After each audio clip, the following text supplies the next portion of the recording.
사무엘상 4장 3절입니다.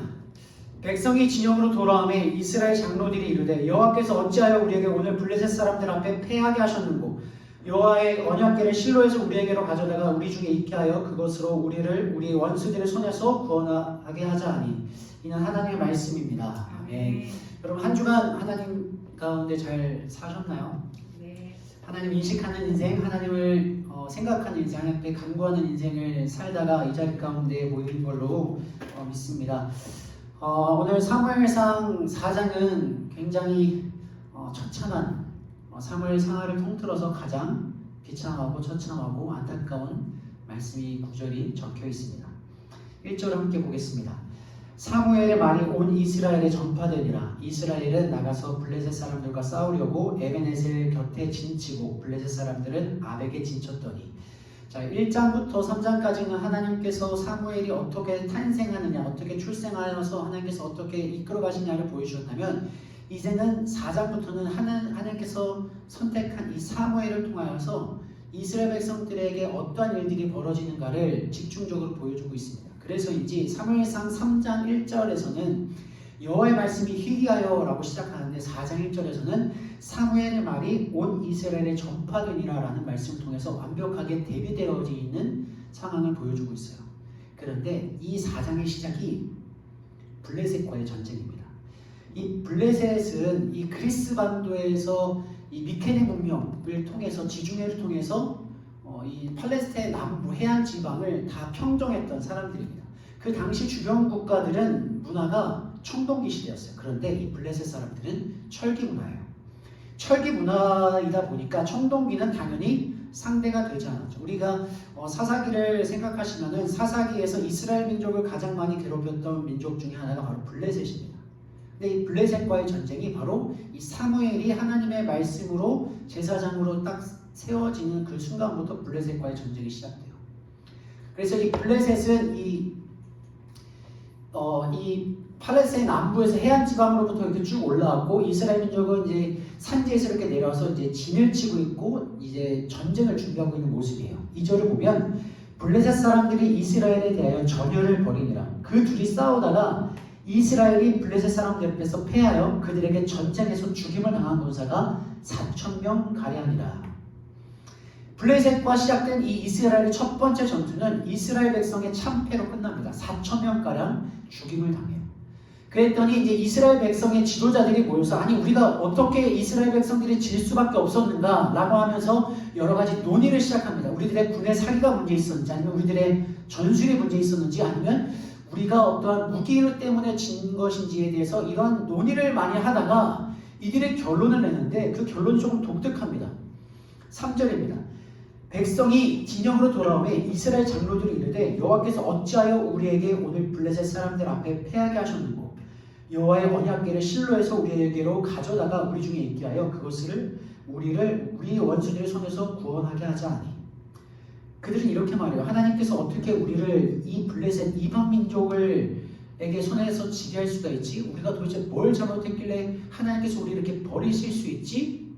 라는 불평불만을 쏟아냅니다. 되게 자연스러운 이 심리죠. 우리가 하나님 앞에서 예배하고 기도하고 헌금하고 할 건 다 했는데 하나님께서 내 인생의 앞길을 막으셨어. 하나님께서 내 취업을 안 되게 하셨어. 하나님께서 나에게 삶의 문제와 어려움을 주셨으면 우리는 당연하게 자연스럽게 하나님 어떻게 나한테 이러실 수가 있습니까? 라는 불평과 불만을 하는 거랑 똑같은 지금 감정 상태예요. 그런데 이들의 결론은 굉장히 독특합니다.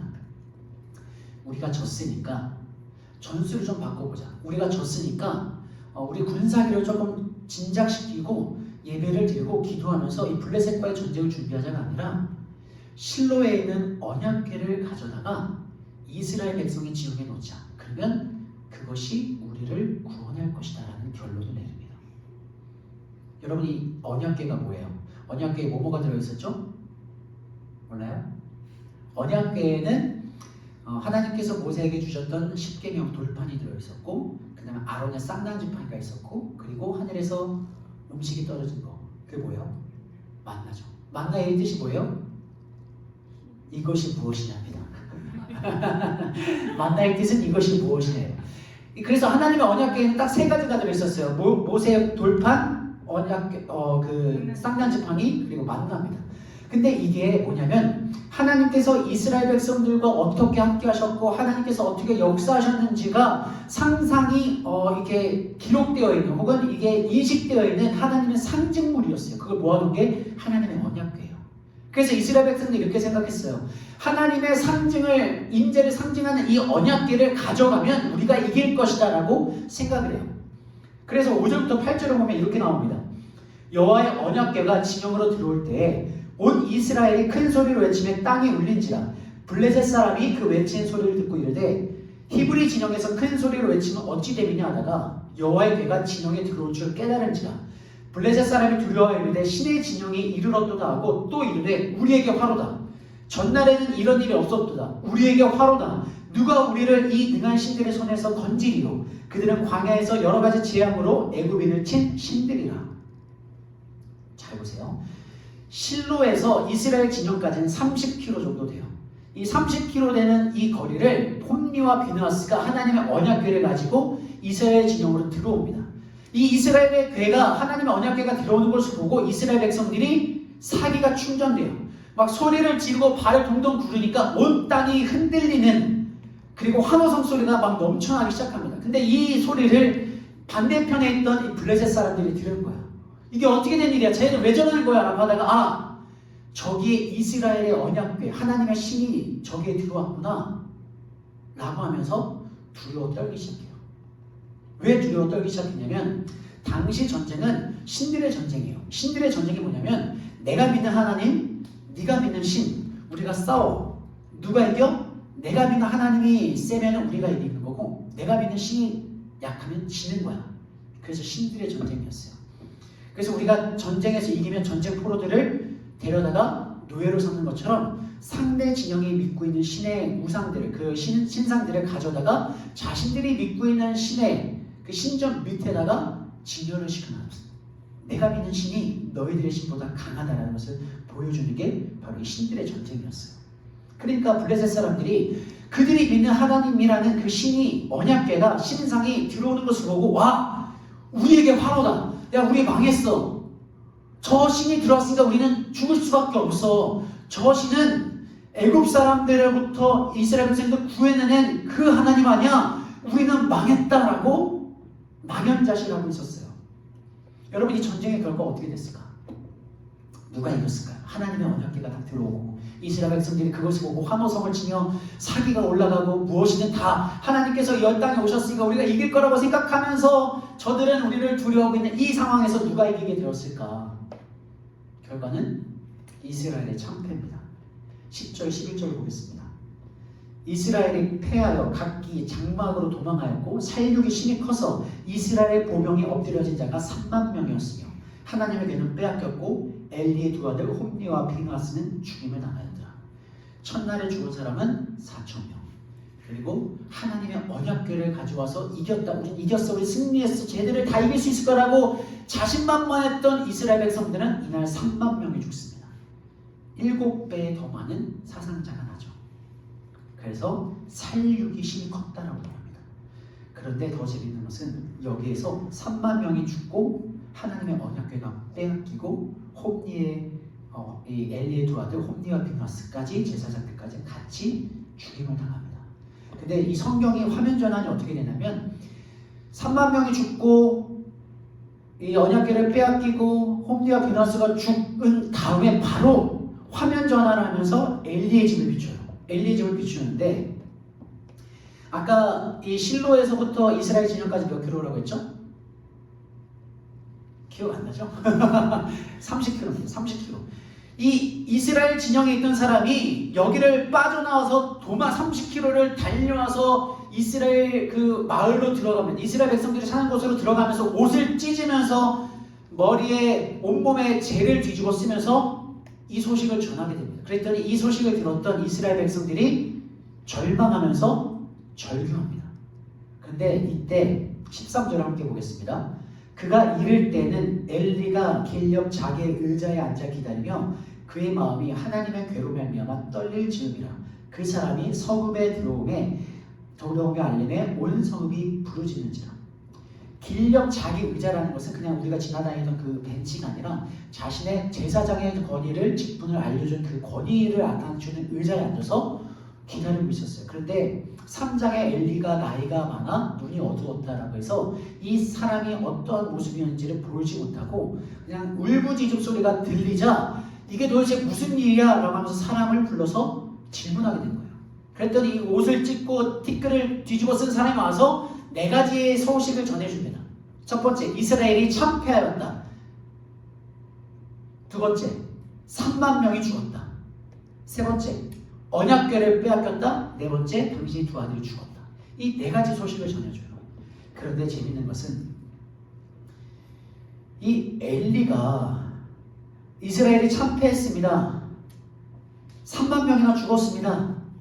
당신의 2 아들이 죽었습니다. 라는 이야기를 했을 때는 그냥 듣고 있었어요. 마음이 아프지만 충격적이지만 그래도 듣고 있었어요. 그런데 하나님의 언약궤를 빼앗겼다는 소리를 듣자마자 의자에서 뒤로 넘어지면서 목이 부러져 죽습니다. 18절입니다.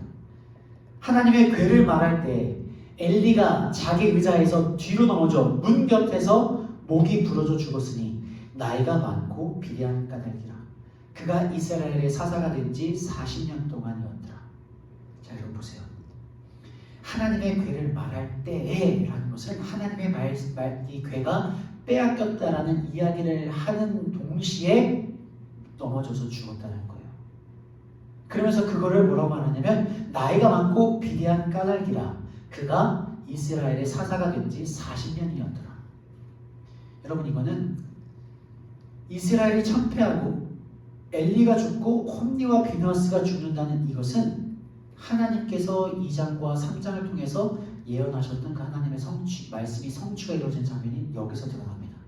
그리고 여기서 이스라엘의 사사가 된 지 40년이었더라 라는 이 말씀은 이제까지 사사기 시대가 엘리를 통하여서 딱 맞춰지고 하나님께서 새롭게 시작하는 왕정 시대가 시작되는 것을 보여주시는 표현이 바로 사사가 된 지 40년이었더라 라는 표현이에요. 그런데 여러분, 이 엘리가 목이 부러져서 죽는 그 장면을 딱 보여주자마자 다시 성경은 화면 전환을 해요. 어디로? 비느하스의 집으로 화면 전환이 됩니다. 19절을 보겠습니다. 그의 며느리인 비느하스의 아내가 임신하여 해산때가 가까웠더니 하나님의 궤를 빼앗긴 것과 그의 시아버지와 남편이 죽은 소식을 듣고 갑자기 아파서 몸을 굽으려 해산하고. 이 홈니와 비느하스가 죽고 엘리가 죽었다는 소식이 엘리가 죽음과 동시에 이 비느하스의 아내의 집에 정확하게 전달이 됩니다. 그리고 이 만삭이었던 이 비느하스의 아내는 그 소식에 충격을 받고 몸을 굽으려서 해산을 하게 돼요. 근데 이게 정신적인 충격이 얼마나 강했는지 이 아이를 낳으면서 몸에 온 힘이 축 처져서 빠지는 거예요. 그랬더니 이제 이 해산을 돕던 산파들이 문제의 심각성을 알고 뭐라고 말하냐면 두려워하지 마. 네가 아들 낳았어 라고 말해요. 두려워하지 마. 너 아들 낳았어. 괜찮아. 잘 될 거야. 걱정하지 마. 너에게 아들이 생겼어 라는 이야기를 해요. 이게 어떤 의미냐면 한나가 이제까지 아들이 없어서 그렇게 모진 고통을 받고 마음에 상처가 있었던 사람이에요. 그때 당시의 문화로는 아들이 있어야지만 여자로서의 해야 될 일을 다 한 것이고 아들을 태어나게 해야지만 이 가문의 대를 이을 수 있고 노동력이 생기고 권력이 생기는 그런 형태인데 지금 이 홈니의 그러니까 비느하스의 아내는 아들을 낳았어요. 그런데 걱정하지 마. 아들을 낳았다는 이 말이 이 비느하스의 아내의 귀에는 들리지 않는 거예요. 그러면서 하는 말이 뭐냐면 21절 22절 이르기를 영광이 이스라엘에서 떠났다 하고 아이 이름을 이가봇이라 하였으니 하나님의 궤가 빼앗겼고 그의 시아버지와 남편이 죽었기 때문이며 또 이르기를 하나님의 궤를 빼앗겼으므로 영광이 이스라엘에서 떠났다 하였더라. 비느하스의 아내는 아들을 낳았어요. 아들을 낳아서 이제 새로운 인생, 새로운 삶이 준비되어 있었음에도 불구하고 이 비느하스는 초점이 어디에 있었냐면 우리 이스라엘 백성이 졌어. 시아버지가 죽었어. 내 남편이 죽었어. 하나님의 영광이 떠났다. 절망 가운데 눈에 초점이 맞춰져 있습니다. 그래서 자신의 아들 이름을 이가봇, 영광이 떠났다로 짓습니다. 그리고 이렇게 사무엘상 4장이 마무리가 돼요.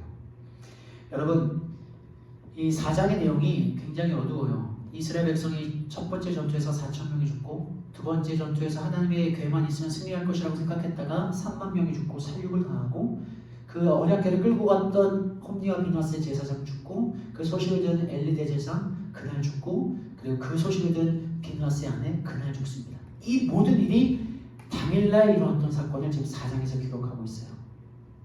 그러면 우리는 이 4장을 통해서 생각해 봐야 되는데 과연 왜 이스라엘 백성들한테 이런 비참한 일이 일어날 수밖에 없었을까?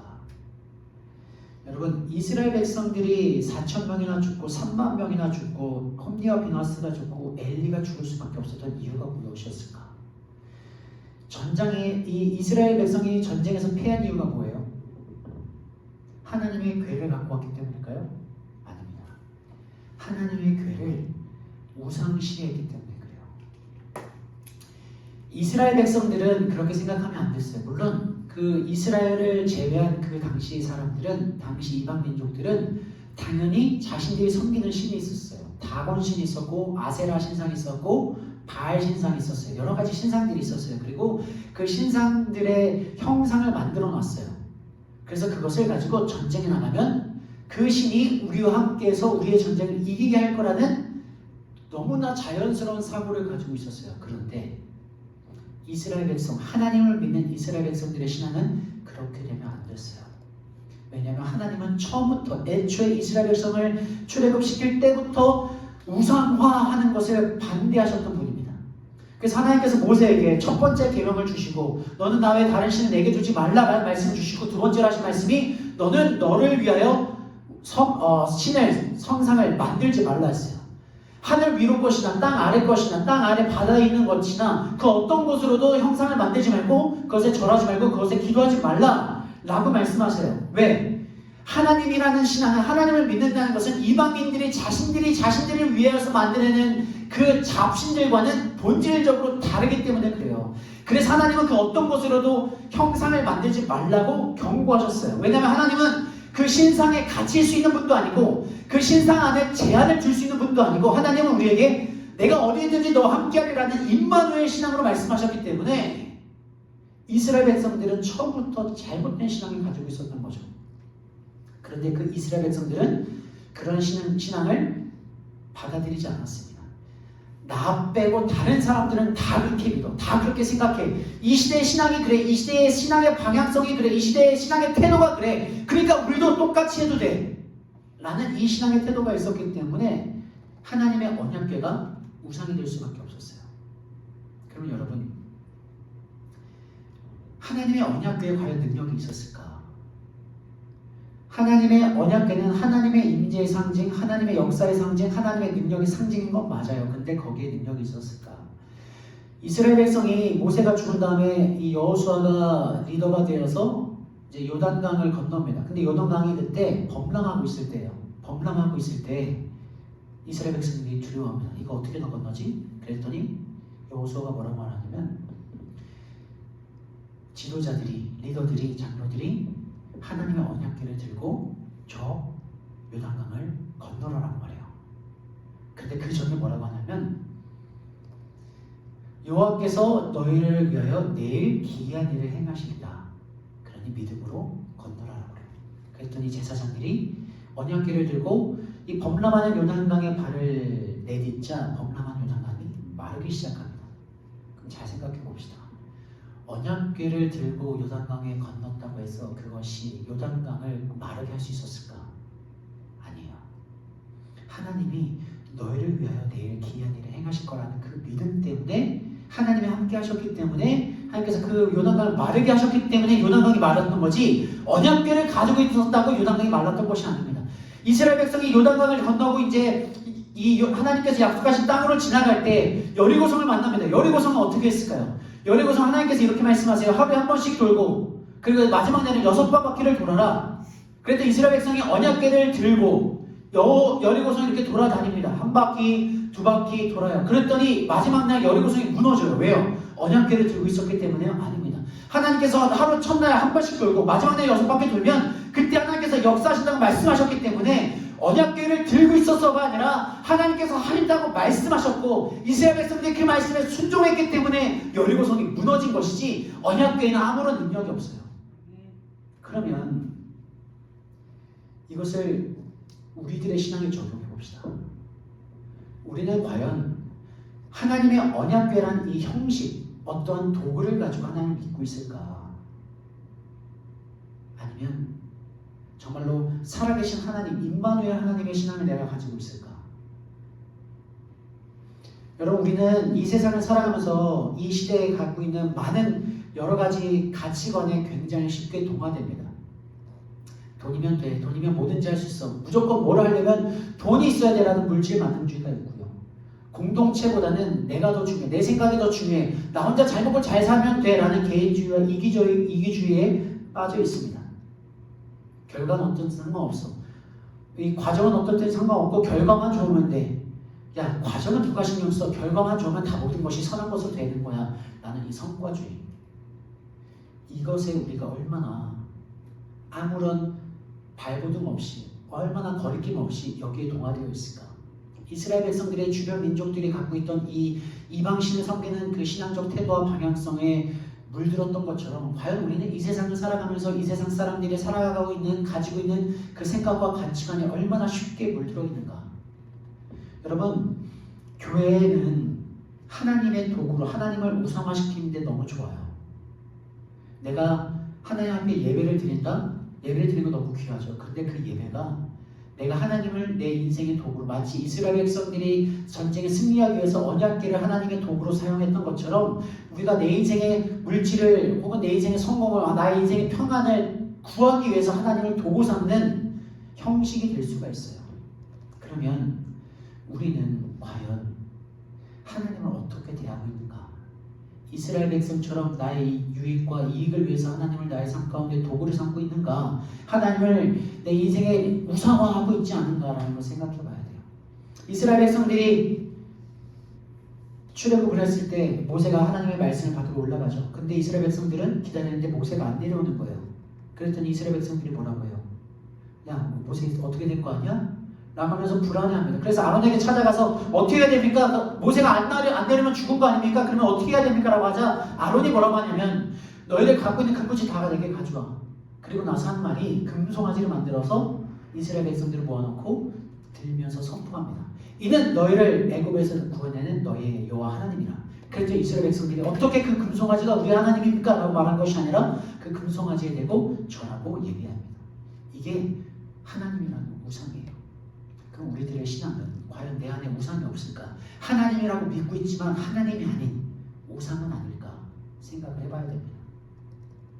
여러분, 하나님이 없는 신앙은요, 무력합니다. 무기력해요.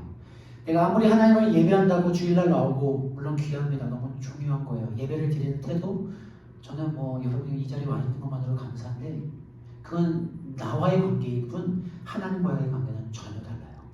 하나님과의 관계는 내가 하나님을 어떻게 인식하고 있느냐, 정말 성경에서 말씀하시고 있는 그 하나님을 내가 바라보고 있느냐, 하나님이 말씀하시는 그 하나님을 내가 알고 있느냐, 이게 중요한 것이지 내가 신앙생활을 얼마나 했고 나의 직분이 무엇이고 내가 어디서 무엇을 섬기고 있느냐는 아무런 중요하지 않습니다. 우리가 기억해야 되는 것은 내가 하나님을 내 인생의 도구로 쓰고 있지 않은가. 내가 형식주의에 빠져서 그냥 예배만 드리면 돼, 헌금하면 돼, 기도하면 돼, 내가 아침에 일어나서 기도했으면 되지, 밥 먹을 때 아무 의미 없이 그냥 습관대로 기도하면 되지. 이게 바로 다 하나님을 우상화시키는 겁니다. 여러분, 하나님을 우상화시키는 이 모든 형태의 결과는 이스라엘이 3만 명이 살육당합니다. 엘리와 홈리와 비나스 다 죽임을 당해요. 그럼 우리도 그 심판을 피할 수 없어요. 하나님 없는 신앙, 하나님을 인생의 도구로 전락시키는 자기중심적인 신앙은 결국 무기력하고 무력하게 심판을 피할 수가 없습니다. 성경은 이렇게 말해요. 너희는 이 세대를 본받지 말고 마음을 새롭게 함으로 오직 변화를 받아 하나님이 선하시고 기뻐하시고 온전하신 뜻이 무엇인지 분별하도록 하라. 이게 되게 쉽게 표현하면 너희가 살아가고 있는 이 시대의 사람들이 갖고 있는 그 생각에 너무 쉽게 동화되지 마. 야 교회 다니면 이 정도 해도 돼. 다른 사람 다 그래. 이 정도면 열심히 하는 거야. 이 정도면 할 만큼 한 거야. 라는 이 신앙의 타협, 신앙의 형식주의에 너무 동화되지 마. 대신 너희는 마음을 새롭게 함으로 변화를 받아야 돼. 이 세상이 그렇게 말한다 할지라도, 다른 사람들이 그렇게 사랑한다 할지라도, 다른 사람들이 그렇게 주장한다 할지라도 우리들의 기준은 말씀이신 하나님으로 기준을 삼고 살아가야 돼. 물론 그게 어렵고 힘들지만 우리들의 방향성은 그렇게 돼야 돼. 그래야지만 하나님의 선하시고 기뻐하시고 온전하신 듯이 무엇인지 분별할 수 있어. 이게 결론이에요. 여러분, 하나님을 기억하는 인생이 되었으면 좋겠습니다. 내가 이제까지 살아왔던, 내가 이제까지 경험했던, 이제까지 행해왔던 나의 종교적 행태 말고 종교적 습관이 아니라 정말 매일 내 삶 가운데서 역사하시고 매일 내 삶 가운데 양심으로 말씀하시고 세상을 통해서 말씀하시고 설교를 통해서 말씀하시고 책을 통해서 뉴스를 통해서 말씀하시는 그 하나님의 음성을 들어야지만 우리가 이 땅 가운데 그리스도인답게 살아갈 수 있어요. 그렇게 살아가는 저 여러분이 되어지기를 주님의 이름으로 축복합니다. 우리 함께 기도하겠습니다. 우리 먼저 하나님은 한 주간 내가 이 세상 가운데 내 마음이 흔들리지 않게 하시고 이 세상이 말하는, 이 세상이 주장하는, 이 세상에 만연한 여러 가지 가치관에 쉽게 동화되지 않는 믿음이 온전히 세워지는 하루하루가 되게 하여 주옵소서라고 다 같이 각자의 인생을 위해서 함께 기도하도록 하겠습니다.